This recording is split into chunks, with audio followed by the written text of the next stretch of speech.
नागपूरच्या हुडकेश्वर पोलीस ठाणे हद्दीतील मानेवाडा रिंग रोडवरील एसके बारमध्ये मध्यरात्री मोठा गोंधळ उडाल्याची घटना समोर आली आहे।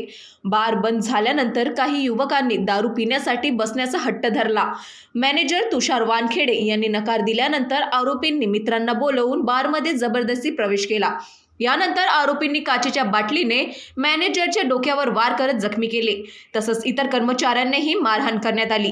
हल्लेखोरांनी बारमधील दारूच्या बाटल्या आणि काचेच्या खिडक्या फोडून अंदाजे 60,000 रुपयांचे मुद्देमालाचं नुकसान केले आहे। या प्रकरणी ऋषभ सोनवणे, यश दहीकर, सुमित वाघमारे आणि इतर 8 ते 10 जणांविरोधात हुडकेश्वर पोलिसांनी गुन्हा दाखल केला असून पुढील तपास सुरू आहे। मानेवाडा चौकामध्ये एक एसके बार म्हणून आहे। तिथे बार 12 वाजताच्या दरम्यान बंद समोरचं गेट बंद केलेलं होतं आणि जे आरोपी आहेत, आरोपी ऋषभ शेषराव सोनवणे वय 23 वर्ष, न्यू नेहरू नगर, यश दिगेश्वर दहीकर नरसाळा आणि सुमित राजेश वाघमारे नेहरू नगर आणि त्यांच्यासोबत आणखी मुले। या लोकांनी पहिल्यांदा तिथे जाऊन ऋषभ सोनवणे आणि यश दहीकर, सुमित वाघमारे हे बारमध्ये जाऊन दारू मागत होते।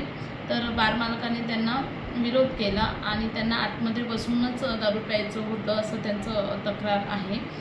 तक्रारदारांनी तक्रार दिली की हे जे तिन्ही लोक आहे आम्हाला आतमध्येच दारू प्यायची आहे असं म्हणून वादविवाद घालत होते। आणि त्याच्यानंतर त्या वादविवादातनं जेव्हा बार मालकाने त्याला विरोध केला तर त्यावरून या तिन्ही लोकांनी फिर्यादीस म्हणजे तो जो जखमी आहे तुषार दिलीप वानखेडे वय 38 वर्ष, राहणार राधानंद नगर, बेसारोड हुडकेश्वर याला हातबुक्कीने मारहाण केलेली होती आणि तिथलंच बारमधलं दारूच्या बॉटल वगैरे फोडलेल्या होत्या आणि त्यांचं नुकसान केलेलं होतं। अशा तक्रारीवरनं आपण गुन्हा नोंद केलेला आहे।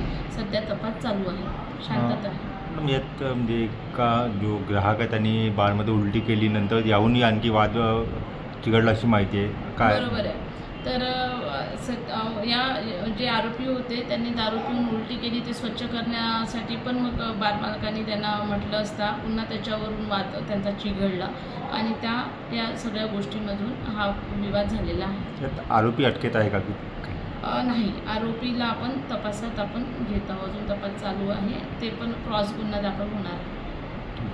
Bureau report NTV 24। This video is sponsored by Shivam Jewelers.